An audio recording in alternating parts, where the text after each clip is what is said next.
Isso. Começou a piscar? Uhum. Tá gravando? Tá gravando. Então, gente, evangelismo vem da palavra grega evangelion, que é evangelho, é boas novas.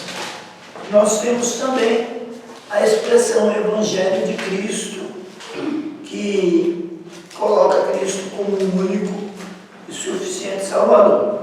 Romanos capítulo 15, verso 19. Romanos capítulo 15, do versículo 19. Pelo poder dos sinais e prodígios, na virtude do Espírito de Deus.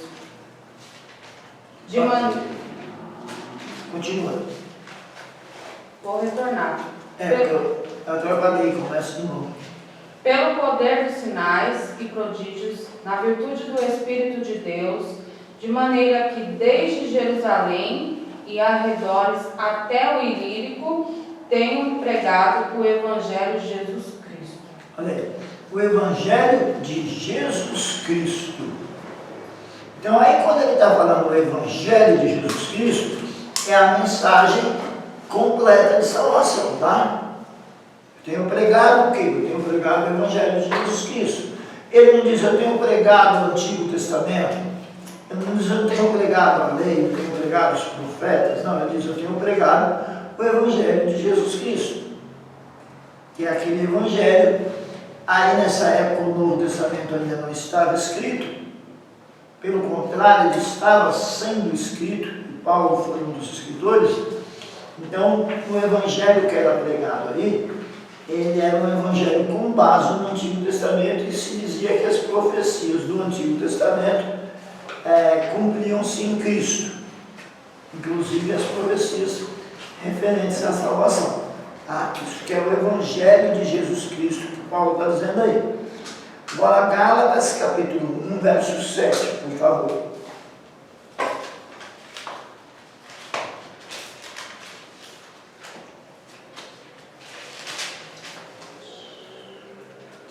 Gálatas 1, 7.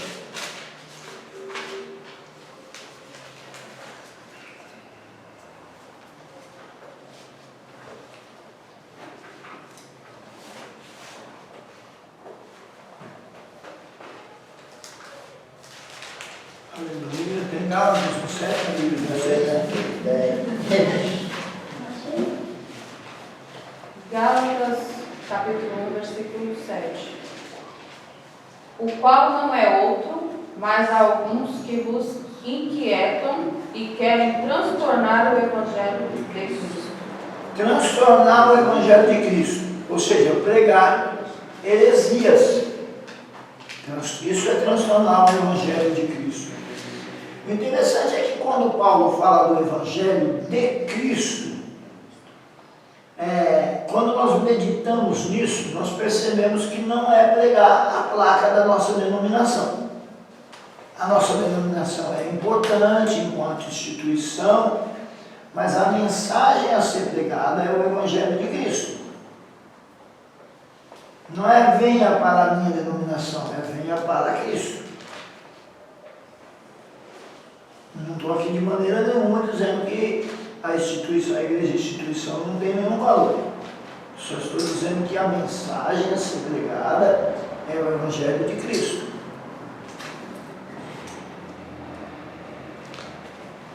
Evangelismo, o que é isso?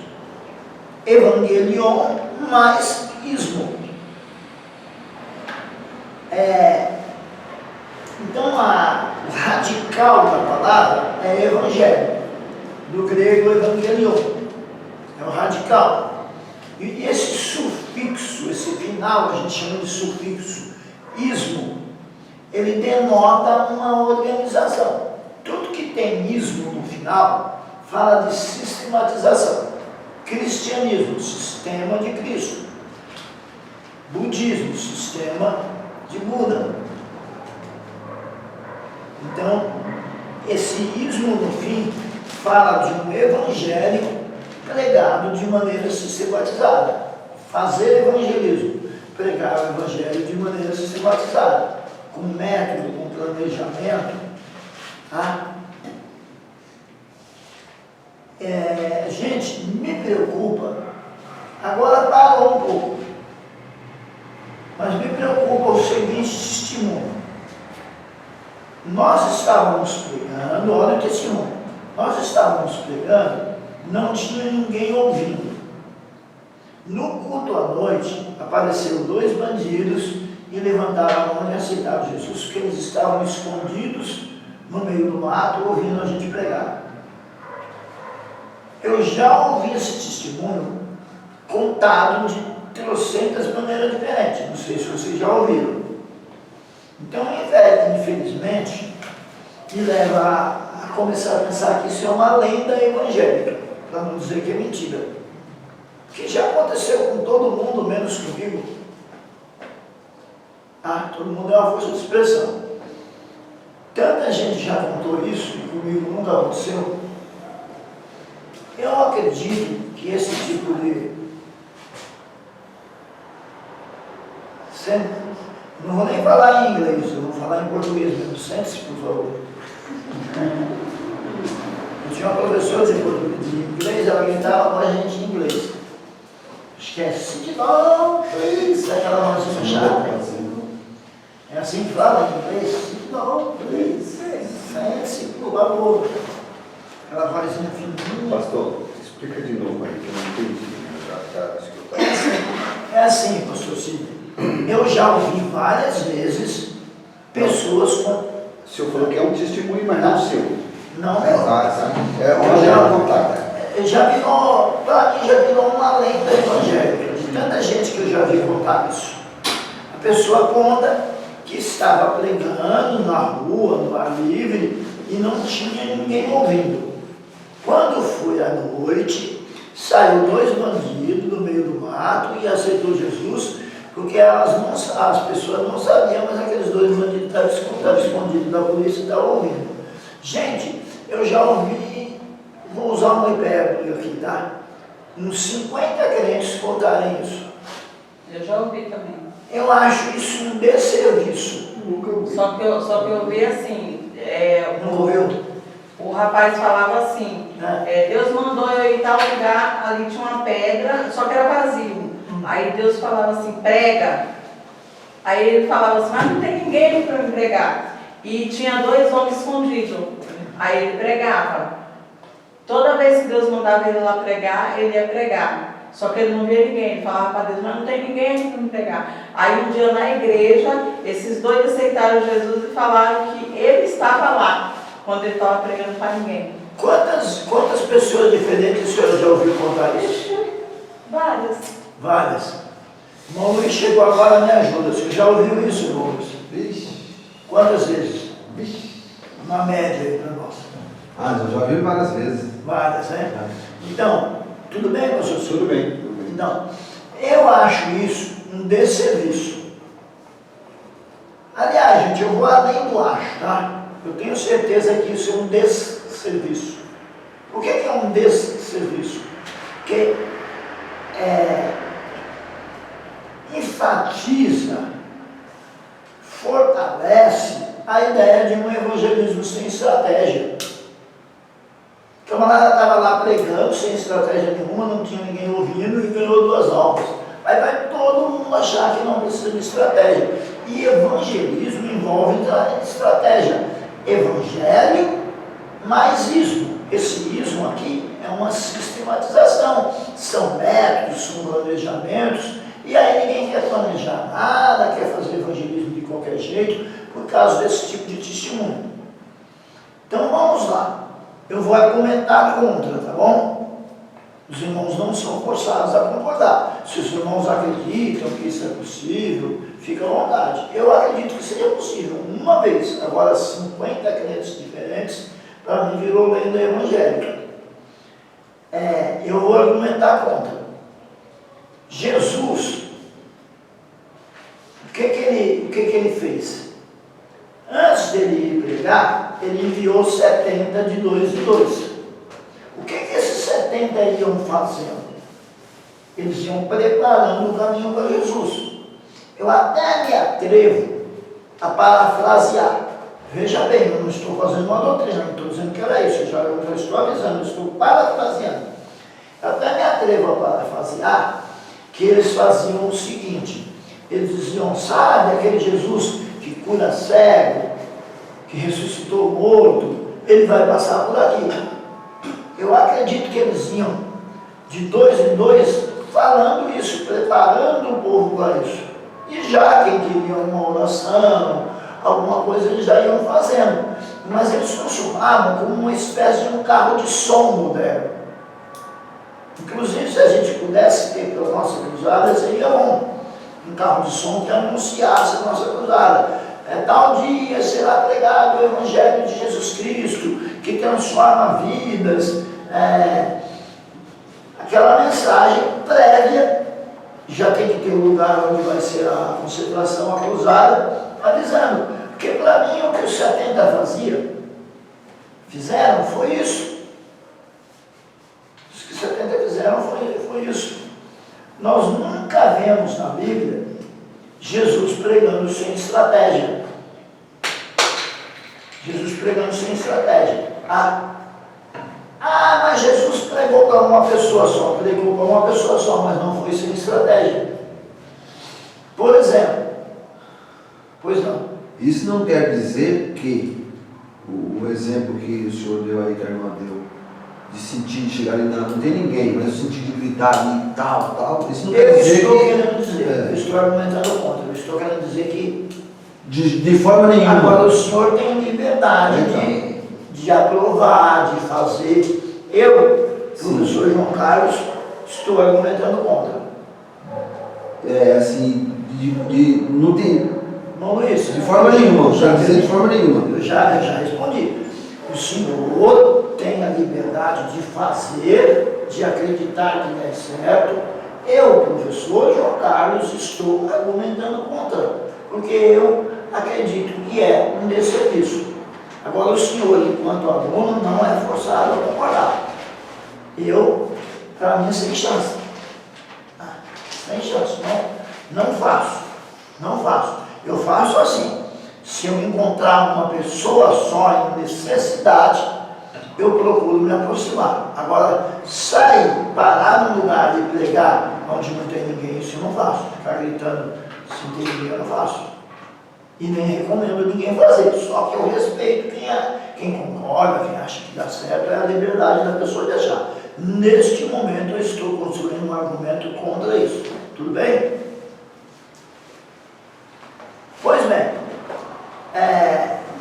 então alguém pode dizer assim, mas Jesus pregou para uma pessoa só. Várias vezes ele pregou para uma pessoa só. Mas ele tinha uma coisa chamada ponto de contato, que também é uma estratégia. Por exemplo, quando ele prega a Nicodemos, para Nicodemos sozinho, ele usa como ponto de contato a própria necessidade de Nicodemos, porque Nicodemos o procura. Ele não está no meio da rua pregando sozinho e Nicodemos aparece. Nicodemos o procura. Então ele usa como ponto de contato a necessidade de Nicodemos. A mulher samaritana. Ele pregou para a mulher samaritana, ela estava sozinha. Sim, ela estava sozinha. Mas ele aproveitou uma ocasião, então teve ponto de contato, teve estratégia. Nicodemos teve estratégia, a mulher samaritana lá teve estratégia, Zaqueu teve estratégia. O que foi a estratégia? Foi o ponto de contato, a própria necessidade da pessoa. Como nós também devemos criar ponto de contato. Devemos criar ponto de contato. Como é que você cria um ponto de contato? Quando você cria a amizade é um ponto de contato. Você cria a amizade e espera o melhor momento para pregar o Evangelho. E quando a própria pessoa também vem expor a necessidade, também é ponto de contato. E aí é aquele negócio que eu sempre falo nas minhas aulas de evangelismo, sobre o nosso cuidado no dia a dia. Você quer destruir um ponto de contato? Uma dona de casa destrói um ponto de contato com facilidade. Ela está do lado de fora, varrendo a calçada, a vizinha vem reclamar da vida, ao invés dela, não já chega falando de Jesus, que a pessoa acha ruim, mas conversa um pouquinho com a pessoa que está reclamando da vida e depois fala de Jesus. A dona de casa, crente também tem problema, ela se esquece de pegar o evangelho e começa a falar dos problemas dela junto com a vizinha. Pronto, destruiu o ponto de contato. A pessoa vem reclamar do governo, o crente deveria esperar um pouco, até porque é errado o crente falar mal do governo. A gente fala, mas a gente sabe que é errado, porque a Bíblia manda a gente orar. Como é que você vai conseguir orar e falar mal ao mesmo tempo?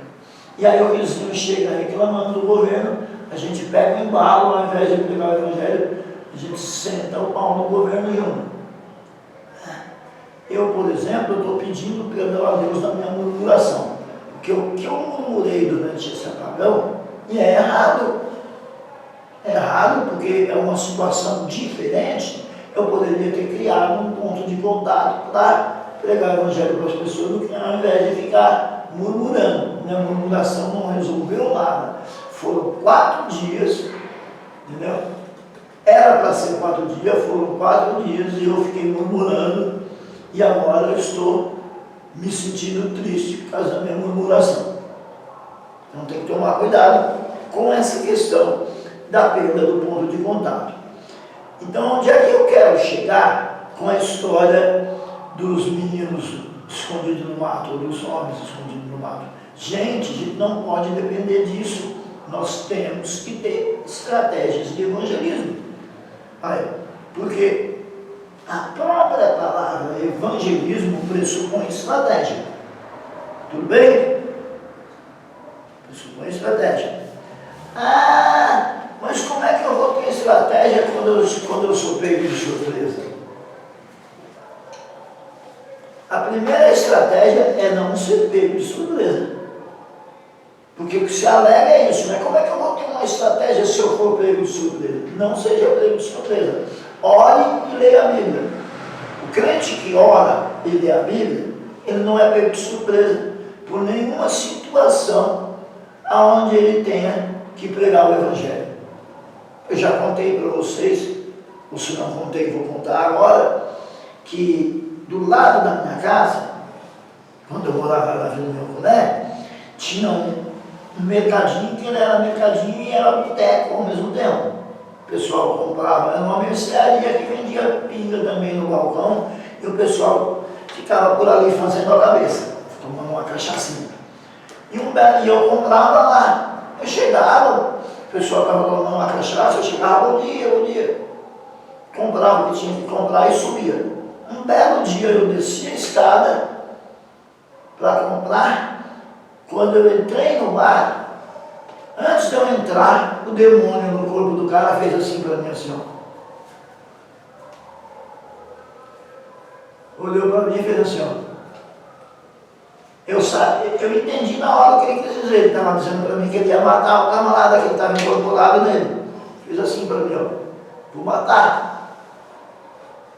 Ah, aquilo me incomodou. Eu peguei o que eu fui comprar e subi a escada, entrei em casa, pus as coisas em cima da mesa, entrei no meu quarto, fração de segundo, meu joelho nem esquentou o chão. Falei, Senhor, ele vai matar aquela pessoa aqui, comigo aqui, que é o servo, procurando dedicar a minha vida ao Senhor. Eu vou ter que ver esse Exu matar esse camarada aqui debaixo do meu bigode. Senhor, o que é isso? E desci de volta. Quando eu desci de volta, ele fez outra vez assim, ó. Aí eu fiz para ele, Senhor, você não vai matar ninguém, você vai sair em nome de Jesus. Você vai sair em nome de Jesus. Eu já catei no braço do cara, porque quando eu falei, o cara não pulou para cair. Se o cara cai na frente do bar e se machuca, eu estou lascado. Já catei no braço dele, ele já balançou para cair, eu já catei no braço dele. Mas por quê? Porque eu, graças a Deus, sou um crente que oro pouco, mas oro, e que leio a Bíblia de uma forma que o Evangelho está sempre vivo dentro de mim. Está sempre vivo dentro de mim. O crente, ele precisa, o crente ganhador de almas, porque tem um crente que não é ganhador de almas, infelizmente. Todos deveriam ser. Mas o crente ganhador de alma, os 4 evangelhos e o livro de Atos, tem que estar pegando fogo nele. Tem que estar, sabe? Você não pode esquecer. Você não pode amanhecer o dia e nem por um momento deixar de passar pela sua cabeça o livro de Atos, os 4 evangelhos. Não pode. Não pode ter alguma coisa errada com a gente quando começa a acontecer isso. Tem alguma coisa errada quando começa a acontecer isso. Eu vivi um período da minha vida que eu só lecionava. Trabalhei no Evangelho, a equipe Resgate, os irmãos conhecem aqui da região. Trabalhei no Evangelho e aí depois comecei a dar aula e comecei só a dar aula.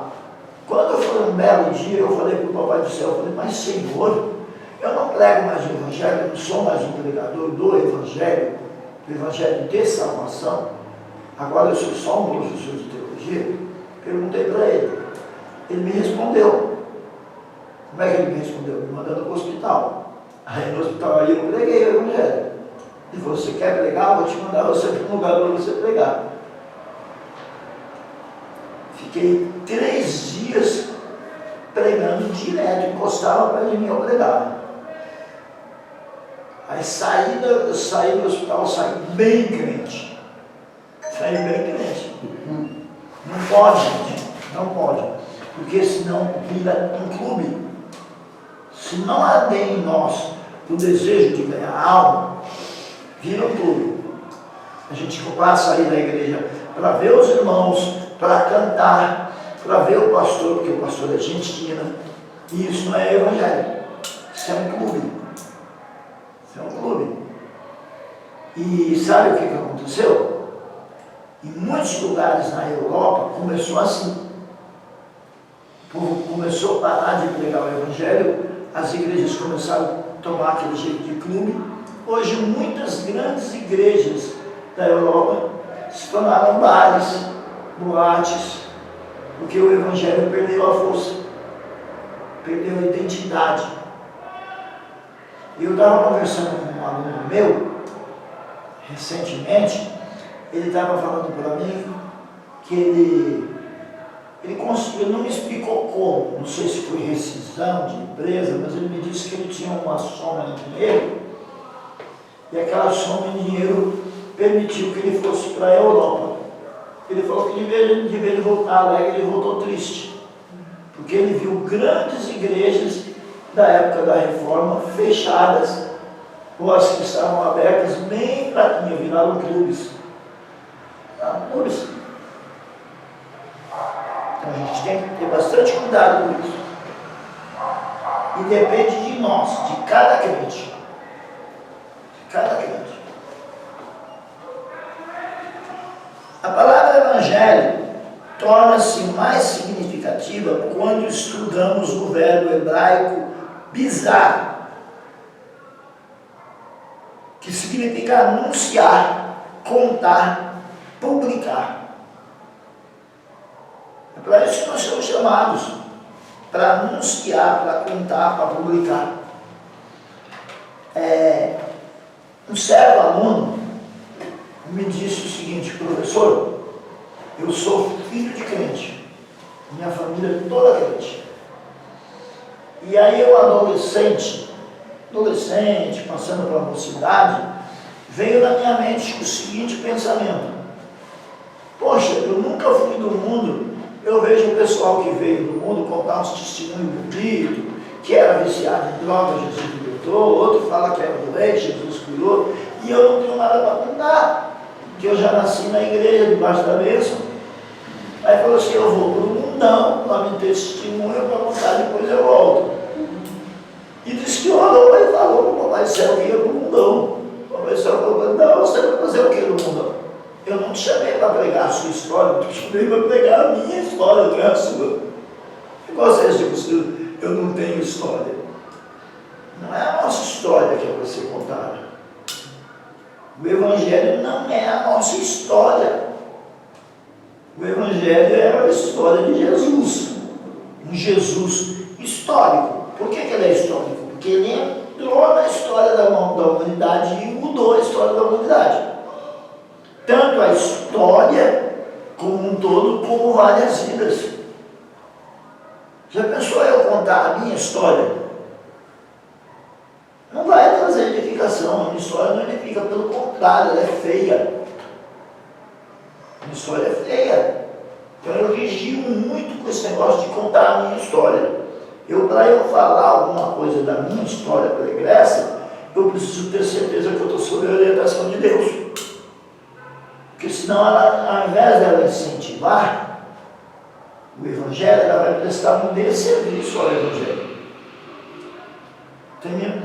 Agora, graças a Deus, parou, mas há uns tempos atrás os meninos me paravam na rua e falavam: pô, eu sou roqueiro por causa de você. Aí eu perguntava: usa droga? Também por causa de você. Que edificação traz a minha história?